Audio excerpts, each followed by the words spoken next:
Hello friends, welcome back to the series number 2 of the mock test of ICSI, जिसमें आज हम discuss करने जा रहे हैं legal aptitude and logical reasoning आपका। ठीक है, तो शुरू करते हैं। सबसे पहले अगर हम बात करते हैं फ्रेंड्स, तो इसमें हमारा जो क्वेश्चंस का डीलिंग रहेगा वो 36 से 70 क्वेश्चन हम डील करेंगे। ठीक है, इसमें से कुछ क्वेश्चंस मैंने आपको ऑलरेडी बुलेटिन सीरीज़ में कवर करवा रखे हैं। ओके, तो मैं कोशिश करूँगा कि उनको ना रिपीट करके, बिकॉज आपका टाइम भी प्रीशियस है। ठीक है ना, तो मैं चाहूँगा कि उसको मैं स्किप कर दूँ। आपको अगर एक बार जो बुलेटिन सीरीज़ आप उसको देखेंगे तो आप उसको उसमें से कवर कर सकते हैं। ठीक है, फिर भी अगर कोई इशू आता है तो आप मुझे कमेंट करिए, मैं उसको आपको बता दूंगा। ओके, चलिए क्वेश्चन नंबर 36 से स्टार्ट करते हैं। A correct clock shows 9 o'clock in the morning through how many degrees with the hour hand rotate when the clock shows 3 o'clock। अब एक बार इसको फ्रेंड्स हम सॉल्व कर लेते हैं, वॉच बना देते हैं। 12, 6, 3, 9। ठीक है, तो कहना चाह रहा है कि एक घड़ी जो थी वो 9 पर थी। ठीक है, अब उसको 3 पर आना है तो कितना एंगल उसको लेना पड़ेगा। जैसा कि फ्रेंड्स आप लोग जानते हैं ये 90 डिग्री होता है, तो पूरा कितना हो जाएगा 180 डिग्री। तो हम उसको टिक करके चलेंगे। ठीक है, चलिए 37 क्वेश्चन है। 37 में ये बेसिकली नॉन वर्बल रीजनिंग से आपका है। ठीक है, तो फ्रेंड्स अभी आप ये देख रहे हैं कि इससे एक हमारे को ट्रेंड पता चल रहा है कि एक एरो जैसे नीचे जा रहा है, एक ऊपर जा रहा है। ठीक है, तो ऐसे ही अगर एक एरो ऐसे जा रहा है तो एक एरो नीचे जाएगा, तो बस उसी को हम चूज़ कर लेते हैं। तो इसमें ऐसा कोई बेसिक रीज़न नहीं है। ठीक है, क्वेश्चन नंबर 38 टू 41 फ्रेंड्स मैंने आपके बुलेटिन सीरीज़ में कवर करवा रखे हैं, तो मैं उसको यहाँ पर लेकर नहीं चलूँगा, इसलिए मैं 42 से शुरुआत करूँगा, क्योंकि जो कि एक डिफरेंट क्वेश्चन है आपके समझने के लिए। ठीक है, चलिए तो क्या कहता है question 42। U V Q R M N I J, और उसके बाद आपको एक ब्लैंक दे दिया, what is the next series, इसमें से कौन सी सीरीज़ होगी। तो फ्रेंड्स क्या इसमें कोई रिलेशन एग्जिस्ट करता है, पहले हम उसको ही आइडेंटिफाई कर लेते हैं। तो क्या रिलेशन आता है फ्रेंड्स, अगर आप अल्फ़ाबेटिकली जानते हैं तो जैसे यू वी आप उसको नोट कर लीजिए, 21, 22। ठीक है, यू का जो नंबर आता है वो 20, 21, 22, वी का 22 पे आता है। क्यू किस में आता है आपका 17, आर आपका 18 पे आता है। एम आपका 13 पर आता है, एन आपका 14 पर आता है, और उसके बाद आई जे आपका किस पर आता है, आई आपका 9 पर आता है, और जे आपका 10 आता है। जैसे आपने देखा भी होगा इजोटी वर्ड अगर आपने पढ़ा है अपने मॉड्यूल में, तो इजोटी E for 5 and J for 10, तो यहाँ पर हमने 10 ले लिया। इस तरीके से भी आप उसको याद कर सकते हैं। ठीक है, तो अब ये क्या कहना चाह रहा है कि अब अगली में क्या आएगा। तो फ्रेंड्स अब अगर आप देख सकते हैं तो दो दो का गैप आ रहा है फ्रेंड्स। जैसे देख रहे हैं आप 20, 19, 20 नहीं आया। ठीक है, 16, 15 नहीं आया, 11, 12 नहीं आया, और 8, 7 नहीं आया। तो उसके बाद अब क्या आएगा, 9, 10 के बाद 8, 7 नहीं आया तो 6, 5 आएगा। तो 6, 5 क्या डील करता है आपका एफ और ई, जैसे हम उसको ई एफ ले सकते हैं, 5 और 6। ठीक है, तो 5 और 6 हमारा नेक्स्ट हो जाएगा आपका ए। ओके, चलिए 43 वर्ड आपका क्या कह रहा है, in the following question choose the correct code form if any is equal to 40, many is equal to 53, तो मैनी क्या होगा। तो सबसे पहले तो हमारे को इसमें एक रिलेशनशिप समझनी होगी कि ये एनी को 40 कैसे कह रहा है फ्रेंड। अब इसमें भी वही न्यूमरिक है, ए आपका 1 है, एन अभी मैंने आपको बताया था 14। ठीक है, और वाई आपका क्या हो जाता है 25। अगर हम इसको ऐड करेंगे तो फ्रेंड्स आपका 40 आ जाएगा। 15, 15 प्लस 25, 40। इसी तरीके से अगर हम मैनी को डील करते हैं, M for 13, A for 1, N for 14, Y for 25। तो 15 प्लस 25 40, और प्लस 13 53। तो अब आप मैनिएक का खुद ही भी बता सकते हैं, मैनिएक का क्या होगा, एम फॉर 13, मैं सिर्फ नंबरिंग आपको बता देता हूँ, 13 plus 1 plus 14 plus 9 plus 1 plus 3। तो इसका हम सबमिशन करेंगे तो क्या आता है, चलिए मैं आपको करके बता देता हूँ। 13 प्लस 1 14, 14 प्लस 14 28, 28 प्लस 3 31, 40 और 141। तो क्या हमारा ये आंसर दे रखा है, यस ये आंसर आपको दे रखा है। क्वेश्चन 44 क्या कहता है, what does the article 17 of the Indian constitution says. Article 17 friends deal करता है अनटचेबिलिटी से, ठीक है ना। और अगर आप चाहें तो सेपरेट वीडियो मैंने सारे फंडामेंटल राइट्स को कवर करके बनाया हुआ है, तो मैं रिक्वेस्ट करूंगा आपसे इसीलिए कि आप उसको भी एक बार देख लीजिए फॉर अ बेटर अंडरस्टैंडिंग। हालांकि इसी से रिलेटेड एक हमारा एक्ट भी बना हुआ है, protection of civil rights act 1955, जो सिर्फ स्पेसिफिकली अनटचेबिलिटी से डील करता है। इसको मैंने काफ़ी डिटेल में उसको वहाँ पर समझाया हुआ है। अब चेक कर लेते हैं हम हमारा ऑप्शन क्या कह रहा है 40। तो बेसिकली ये एक्ट जो डील करता है वो प्रीच और प्रैक्टिस करने से मना करता है अनटचेबिलिटी को। तो प्रैक्टिस बिल्कुल ठीक बात है, प्रैक्टिस फॉरबिडन करना, ऑफेंस करना और एबॉलिश, बिल्कुल फ्रेंड्स। तो इसको आप ऑल ऑफ द अबव कर सकते हैं, ठीक है। क्वेश्चन नंबर 45 डील करता है, क्या कहता है, ये डे रिलेटेड क्वेश्चन है आपके। If the day before yesterday was Thursday, when will Sunday be. तो क्या कहना चाहता है, आप जैसे कहते हैं यस्टरडे और ये कहता है यस्टरडे से पहले थर्सडे था, तो मतलब यस्टरडे क्या था, फिर फ्राइडे था। और आज क्या है, आज सैटरडे है। तो आज सैटरडे है, कल फ्राइडे था, उससे पहले थर्सडे था, तो आने वाले कल में क्या होगा, संडे। तो जो टुमारो होगा वो संडे होगा। समझ पाए, मतलब मैं एक बार और बता देता हूँ, रुकिए। If the day before yesterday, मतलब यस्टरडे से पहले जो दिन था वो आपका थर्सडे था, ठीक है। व्हेन विल संडे बी, तो क्या संडे कब आएगा। तो यस्टरडे से पहले थर्सडे था, तो यस्टरडे क्या था, फ्राइडे। और आज क्या है, टुडे, सैटरडे। तो संडे क्या होगा, टुमारो। मतलब जो आने वाला कल है वो हमारा संडे होगा, ठीक है। 46 क्वेश्चन क्या कहता है, 10th स्केड्यूल हमारा जो इंडियन कॉन्स्टिट्यूशन में था वो ऐड करा गया था कौन से अमेंडमेंट के साथ। तो फ्रेंड्स आप नोट कर सकते हैं 1985 में अमेंडमेंट हुई थी, जिसको हम 52nd अमेंडमेंट कहते हैं। और उसमें क्या था, basically deal with anti defection law. ये क्या होता है फ्रेंड, इसको हम दल बदल कानून कहते हैं।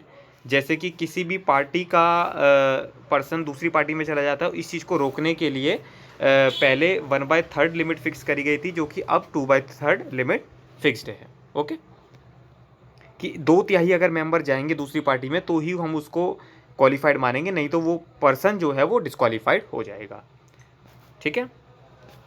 47 क्वेश्चन से डील कर लेते हैं। 47 क्या कहता है, ये बेसिकली बहुत नॉर्मल क्वेश्चन है, मतलब आई थिंक मुझे इसको बताना भी नहीं चाहिए आपको, बट ठीक है, अब है तो एक बार डील कर देते हैं। कहता है, in order to convert a proposal into a promise, तो हम एक प्रपोजल को प्रॉमिस में कन्वर्ट करने के लिए क्या करते हैं, एक्सेप्टेंस देते हैं। बट वो क्या होती है, आपकी दो चीज़ें होती हैं फ्रेंड्स, अनक्वालिफाइड एंड अनकंडीशनल, ठीक है ना, दैट इज एब्सोल्यूट। ओके, तो अब इसमें हम पढ़ लेते हैं, हमारे पास ऑप्शन क्या दे रखा है, कंडीशनल नहीं, कंडीशन नहीं हो सकती, none of the above, unconditional ठीक है, बट हमारा जो एब्सोल्यूट वाला है उसके अंदर सारी चीज़ें आ जाती हैं, तो हम उसको एब्सोल्यूट पे टिक कर देंगे। क्वेश्चन नंबर 48 है, if acid is 1C3D and pamper is written as this, तो बॉम्बे को कैसे लिखा जाएगा। अब फ्रेंड्स हमारे को वही इसी में रिलेशन देखना होगा कि क्या है। अगर आप नोटिस कर रहे हैं तो हमारे जो वॉवल होते हैं, वॉवल हमारे होते हैं AEIOU, ठीक है ना। अगर इसको मैं नंबर दे दूँ 1 2 3 4 5, ठीक है। अब ये क्या कहना चाह रहा है, एसिड, एसिड में ए की जगह ए हमारा वोवल है, तो हमने क्या ले लिया, उसको 1 ले लिया। सी, आई हमारा वोवल है, तो उसको हमने 3rd नंबर पे 3 नंबर ले लिया। डी, 1C3D, ये इस तरीके से बना। पेम्पर कैसे बना होगा, पेम्पर को देख लेते हैं। पेम्पर आपका बना है पी, ए आपका 1 आ जाता है, एम पी ए ई 2 पर आता है आर, PIMP 2 आर, ठीक है। तो अब हम बॉम्बे को लिख सकते हैं, बॉम्बे, वो कैसे लिखेंगे हम, B for BOAEIOU 4 MBA1Y, B 4 MB1Y, जो कि हमारा सी ऑप्शन है, उसको हमने टिक कर दिया। 49 क्वेश्चन क्या कहता है फ्रेंड्स, ये स्टेटमेंट बेसिस है, some pearls are jewels, some jewels are ornaments. Conclusion क्या कह रहा है, some jewels are pearls, some ornaments are jewels. तो अब ऐसे हमने पढ़ा, कुछ समझ में नहीं आया, अब हम एक डायग्राम बनाते हैं इसका, उससे समझने की कोशिश करते हैं। क्या कह रहा है, सम पर्ल्स आर ज्वेल्स, अगर मैं इसको कह दूँ ये आपका पर्ल्स है, इसमें से कहता है कुछ पर्ल्स आपके ज्वेल हैं। तो अगर मैं इसे कह देता हूँ कि सम पर्ल्स आर ज्वेल्स, ठीक है। फिर क्या कहता है, सम ज्वेल्स आर ऑर्नामेंट्स, ठीक है जी, सम ज्वेल्स आर ऑर्नामेंट। तो अब ये हो गया। तो अब कंक्लूजन, तो एक तो ये स्टेटमेंट होगी, दूसरा कंक्लूजन कह रहा है सम ज्वेल्स आर पर्ल्स, क्या कुछ ज्वेल्स जो हैं वो पर्ल्स हैं, बिल्कुल है। क्या सम ऑर्नामेंट ज्वेल्स है, बिल्कुल है। तो ये फ्रेंड्स ट्रू हो गया। अब हम एक बार आंसर चेक कर लेते हैं 49 का। 49 का क्या कहना चाह रहा है, बोथ 1 एंड 2 फॉलोस, ठीक है, मतलब both are correct. Question number 50 क्या कहता है, the calendar for the year 2005 is the same as for the year, मतलब हमारे को कह रहा है कि जो 2005 का साल गया है वो अब किस साल से मिलता जुलता होगा। तो ये तो इसमें फ्रेंड्स सारे डिफरेंट डिफरेंट ईयर्स दे रखे हैं, तो हम इसके लिए एक लॉजिक है जिसके बेसिस पर हम कैरी आउट करेंगे कि 2005, पहले तो ये चेक कर लीजिए 2005 है, ठीक है ना। तो आप जैसे जानते हैं 2004 जैसे है वो लीप ईयर होता है, ठीक है ना। तो उससे हमारे को कोई मतलब नहीं है। यहाँ पे हम 2005 में प्लस कर देंगे 11। अगर ये लीप ईयर आ जाता है 2016, जो कि हमारा क्या है, लीप ईयर आया था, तो हम क्या करेंगे, इसको छोड़ देंगे। और अगर ये लीप ईयर नहीं बनता तो हम इसी को कैरी आउट करते हैं। बट अगर ये लीप ईयर बन गया तो हम क्या करते हैं, 2005 में 6 जोड़ देंगे, जो कि क्या आ जाएगा, 2011। तो आप आंसर चेक कर सकते हैं, आपका 2011 आ जाता है। ओके, क्वेश्चन नंबर 50 हो गया आपका। क्वेश्चन 51 क्या कहता है, who has the authority to decide the remuneration, ये आपका कंपनी सेक्टर से रिलेटेड है, ऑफ द फर्स्ट ऑडिटर। इस सिंपल सा आंसर है friends, the board. Okay, question number 52 क्या कहता है, the which of the following is always associated with the justice. अच्छा, कहना चाह रहा है कि जस्टिस, न्याय से हमेशा क्या चीज़ रिलेट करता है, जो कि ये लेजिटिमेट बता रहा है। बिल्कुल फ्रेंड्स, क्योंकि आपको जो जस्टिस है, न्याय है, वो किसके तरीके से मिल सकता है, लॉ के द्वारा ही मिल सकता है। और अगर मैं इन टर्म की बात करूं तो डिमिनिटिवनेस का क्या मतलब होता है, एक तरीके से बारीकी से देखना, हिपोक्रेसी मतलब ढोंग करना, ठीक है ना, और मैग्नानिमिटी मतलब होता है उदारता। तो इस तरीके से कोई आपको जस्टिस नहीं मिलती, जस्टिस आपको लेजिटिमेट तरीके से ही मिलकर चलती है। क्वेश्चन नंबर 53 डिस्कस कर लेते हैं। ये आपका इंडियन कॉन्ट्रैक्ट एक्ट से बहुत सिंपल क्वेश्चन है। क्या कहता है, एग्रीमेंट जो भी इन्फोर्सेबल बाय लॉ नहीं है उसको हम क्या कहते हैं, वॉइड एग्रीमेंट, मतलब वो शुरू से ही वॉइड है। Question number 54, if in a language 1 is called 2, 2 is called 3, 3 is called 4, 4 is called 5, 5 is called 6, then what is the square of number 2? 2 का स्क्वायर को आपको पता है फ्रेंड्स क्या कहते हैं, 4, ठीक है। तो 4, अब यहाँ पर हम पढ़ेंगे 4 को हमने क्या क्या रखा है, 5, तो हम 5 पर टिक कर देंगे। जितना ज़्यादा फ्रेंड्स आप ये प्रैक्टिस करेंगे आपको ये अच्छे से आता जाएगा। ये मॉक टेस्ट वगैरह इसीलिए ही है कि अगर कोई आपको क्वेरी आ रही है, बिकॉज आप एग्जाम से पहले जितना पढ़ सकते हैं, जितना आप क्वेश्चन सॉल्व कर सकते हैं, ये आपका बेटर है। और अगर कोई इशू आता है तो आप इसको भी देख सकते हैं, कोई इशू नहीं है। मैं तो आपको कहूँगा कि सबसे पहले आप इसे ट्राई करिए खुद से, बट अगर आपको कोई इशू आता है तो आप उसको भी देख सकते हैं। बिकॉज देखिए, आज आप जितना प्रैक्टिस में पसीना बहा लेंगे, आपका एग्ज़ाम में उतना पसीना नहीं आएगा। तो हमारा फोकस रहना चाहिए कि हम बिल्कुल वर्स्ट सिचुएशन के लिए प्रिपेयर हो जाएं। मैं अभी धीरे धीरे आपके पास, अभी तो आज हम सेकंड ही सीरीज़ डिस्कस कर रहे हैं, और I think 4 to 5 mock test हमारे को अभी और डिस्कस करने हैं। तो आप ये खुद सोचिए कि अगर हम 35 क्वेश्चंस भी डिस्कस कर रहे हैं तो हम कितने सारे क्वेश्चंस एट द एंड हम डिस्कस कर लेंगे, ठीक है ना। और आप लोगों का सबसे अच्छा तो मुझे रिस्पॉन्स इतना अच्छा मिल रहा है कि जो मुझे भी मोटिवेट करता है ये वीडियो बनाने के लिए, तो सबसे पहले उसके लिए भी आपका बहुत बहुत धन्यवाद। चलिए क्वेश्चन नंबर 55 से डील करते हैं, जो कि टॉट से रिलेट करता है। क्या कह रहा है, विच of the following is not an objective. ये कह रहा है कौन सा ऑब्जेक्टिव नहीं है, मतलब उद्देश्य में क्या नहीं आएगा। मैं आपसे ये पूछ रहा हूँ कि उद्देश्य में क्या क्या आता है, आप वो बता दीजिए। उसके बाद हम जो नहीं आएगा वो तो हमारा हम छोड़ ही देंगे। सबसे पहला, क्या टॉट के ऑब्जेक्टिव से कंपनसेशन मिलता है, यस। क्या जस्टिस मिलता है, यस। डेटरेंस का मतलब होता है जैसे प्रतिरोध, प्रतिरोध का मतलब होता है एक तरीके से कोई अगर गलत काम कर रहा था तो उसको हमने रोक दिया, प्रतिरोध, ठीक है ना, उसका विरोध करना एक तरीके से। तो ये भी हम टॉट के जरिए करते हैं। तो हमारा 3 आ गया, बट चौथा जो इम्पोजिशन ऑफ मोरल ब्लेम, इसका ये ऑब्जेक्टिव नहीं है। तो सेक्शन क्वेश्चन नंबर 56 क्या डील करता है, what is the primary function of the law of taught. अगर हम प्राइमरी फंक्शन की फ्रेंड्स बात करें तो कंपनसेशन दिलाना ही एक प्राइमरी फंक्शन है लॉ ऑफ टॉट का। An agreement enforceable by law, very simple, is known as the contract. Question number 58 friends, जो देखिए जो सिंपल क्वेश्चन है फ्रेंड्स, मैं उसमें आपका टाइम नहीं ले रहा हूँ, ठीक है ना। कुछ जो टेक्निकलिटी पॉइंट आता है मैं उसमें आप ही रुक के अपने आप को डिटेल में आपको समझा देता हूँ। The law of contract is different from the law of tort. क्यों? बिकॉज लॉ ऑफ कॉन्ट्रैक्ट में क्या होता है, रिलेशनशिप होती है between the two parties. Okay. Question number 59 क्या कहता है, Ram went to shopping 9 days ago. जैसे मान लीजिए आज एक दिन है, ठीक है, मान लीजिए, और वो क्या कह रहा है, थर्सडे में जाता है शॉपिंग के लिए. तो मान लो थर्सडे है और वो और जो थर्सडे पड़ा था ये 9 दिन पहले पड़ा था, ठीक है ना, तभी तो वो उस दिन शॉपिंग करने गया था. तो क्या कहना चाह रहा है, what day of the week is today, मतलब आज 9 दिन बाद क्या होगा. तो एक तरीके से अगर हम बात करें तो थर्सडे हो गया, उसके बाद प्लस 9 days.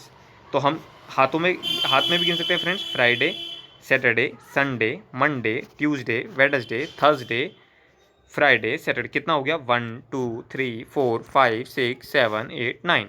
मतलब सैटरडे हमारा जो दिन होगा आज का, तो इसमें क्या आ रहा है फ्रेंड्स, सैटरडे हमारा आ गया. Question number 60, what is mean by the term actionable पर से. पर से का मतलब आपको पता है फ्रेंड्स, आपके पास इटसेल्फ है, और इसका क्या मतलब होता है कि ऐसे कुछ एक्शंस जो इटसेल्फ में ही क्या है, अपने आप ही इटसेल्फ स्पीक कर रहे हैं. तो आपको कोई भी एलिगेशन की और कोई भी प्रूफ कि वो डैमेज हुए हैं उसको करने की जरूरत नहीं है. Action itself speak. ठीक है, तो इसमें हम पढ़ लेते हैं क्या कहना चाह रहा है, actionable without proof of damage. Okay. Question number 61 आपका मैंने बुलेटिन में कवर कर रखा है, आप उसको वहां से भी रेफर कर सकते हैं. सिंपल सा क्वेश्चन है, maximum number of private company members 200 हो गया है. Essential characteristics all of the above, separate legal entity, perpetual succession, common seal, ये सब आप पढ़ते हुए आए हैं पहले से ही. 64 क्वेश्चन है आपका, ये आपका मैंने कवर करवा रखा है बुलेटिन में. सिंपल सा है, ब्लड रिलेशन से रिलेट करता है फ्रेंड्स, कि ग्रैंडफादर का सन है, ठीक है, सन ओनली सन है जिसकी डॉटर है और अमित है. तो ये क्या रिलेशनशिप एग्जिस्ट करता है, ब्रदर का करता है. मतलब मैंने इसको क्लियरली आपको वहाँ पे समझा रखा है, बस थोड़ा सा ही कॉम्प्लेक्सिटी हो जाते हैं ब्लड रिलेशन की, इसलिए मैं सोच रहा था एक बार और बता देता हूँ आपको. ठीक है, आप उसको वहाँ पर भी देख सकते हैं. क्वेश्चन 65 मनी बिल से रिलेट करता है. देखिए फ्रेंड्स क्या होता है, लोकसभा के पास पावर होती है पूरी मनी बिल के रिगार्डिंग में, उसको राज्यसभा की कोई, जैसे कहते हैं बिल्स 2 हाउस से पास होना चाहिए, लोकसभा प्लस राज्यसभा, ठीक है ना. तो फ्रेंड्स मनी बिल ऐसे एक बिल होता है जो कि राज्यसभा होल्ड करके नहीं रख सकती है. ठीक है, कुछ स्पेसिफाइड डेज हैं जो मैं आपको बताने जा रहा हूँ. उस दिन के बाद अगर उसने बिल नहीं लौटाया तो उसका मतलब वो डीम्ड मान लिया जाएगा कि पास कर दिया गया है. क्या कहना चाह रहे हैं, क्वेश्चन पढ़ लेते हैं. Money bill pass by the Lok Sabha is deemed, मतलब मान लिया जाएगा, have been pass by the Rajya Sabha also when no action is taken by the upper house within 14 days. ठीक है, तो आप उसको चेक कर सकते हैं 14 days. Question number 66, if dog is lion, lion is bison, bison is called snake, snake is called mongoose, mongoose is called crocodile, then which one is the rearedest pet. Friends अब आप जानते हैं पेट जो घरों में भी होता है वो कौन सा एनिमल होता है, डॉग. ठीक है, तो अब डॉग यहाँ पर क्या है, लायन. ठीक है ना, तो लायन क्या हो गया हमारा यहाँ पर केस हो गया. ठीक है. क्वेश्चन नंबर 67 क्या कहना चाहता है, कहता है 14813 की सीरीज़ है, आप हमारे को इसका नेक्स्ट न्यूमेरिकल नंबर बता दीजिए. तो एक इसमें क्या रिलेशन है, अगर आप चेक कर रहे हैं तो +3 14 +4 से 48 में +4, 8 से 13 में +5, तो और 13 के बाद +6 हो जाएगा. तो 13 + 6 = 19. ठीक है ना, 3 का गैप आया था, 4 का गैप आया था, 5 का आया था, फिर 6 का आया था. Okay. Question number 68, Aruna rank 12th in a class of 46. एक क्लास है 46 की जिसमें एक लड़की है अरुणा, उसकी 12th रैंक है जब हम शुरू से काउंट करते हैं. ठीक है, और 12th में अरुणा आती है. तो क्या कहना चाहता है, what rank from the last. तो अगर हम लास्ट से चलते हैं तो 12 तो ये हो गया और 34 बच्चे इसके नीचे होंगे. तो अगर लास्ट से चलें तो इसका 35वीं रैंक होगी. ठीक है, तो 34 क्यों, क्योंकि 34 + 12 46 हो जाता है, और इस 34 में शामिल नहीं है, उसके नीचे 34 हैं, तो 35वीं रैंक हमारी अरुणा की हो जाएगी. तो वो हम उस पर टिक कर सकते हैं. ठीक है, क्योंकि बैच का जो साइज़ है हमारे वो तो 46 ही रहेगा. ठीक है ना, और नंबर भी हमारे को 2 काउंट नहीं करने. Question number 69, which of the following interest is not protected by the law of tort. Law of tort से कौन सा इंटरेस्ट प्रोटेक्ट नहीं होता, कौन सा होता है, आप ये देख लीजिए, physical safety, reputation and peaceful enjoyment of the ones land, ये सारे प्रोटेक्शन होते हैं। तो क्या नहीं होता, कमर्शियल प्रॉफिट वाला प्रोटेक्ट नहीं करते हैं। मुझे लगता है लॉ ऑफ टॉर्ट के भी काफ़ी सारे क्वेश्चंस वगैरह हैं, तो अगर आपको रिक्वायरमेंट है आप मुझे कमेंट करके बताइएगा, मैं इस पर एक सेपरेट वीडियो आपके लिए लेकर आ जाऊँगा अगर आपको इनकेस किसी चीज़ में डाउट है तो। ओके, और who is known as sculpture, ये हमने पहले ही डिफाइन कर लिया था, बी आर अम्बेडकर हमने डील कर चुके हैं। तो फ्रेंड, इसी के साथ हमने अपना मॉक टेस्ट सेकंड कंप्लीट कर लिया है आज। अब हम जो करेंगे मॉक टेस्ट 3 डिस्कस करेंगे लेटर ऑन, ठीक है ना। आपको कोई भी डाउट हो फ्रेंड्स, आप फील फ्री टू कमेंट, ठीक है ना। और आप जितना ज़्यादा इस लोगों से शेयर करते हैं मुझे बहुत अच्छा लगता है, क्योंकि जो नंबर ऑफ़ व्यूज़ वगैरह ही हैं आप लोगों के देखने का तरीका, वही मुझे मोटिवेट करता है आप लोगों को हेल्प करने का, ठीक है। तो मिलते हैं फ्रेंड्स नेक्स्ट वीडियो में। Okay, thank you.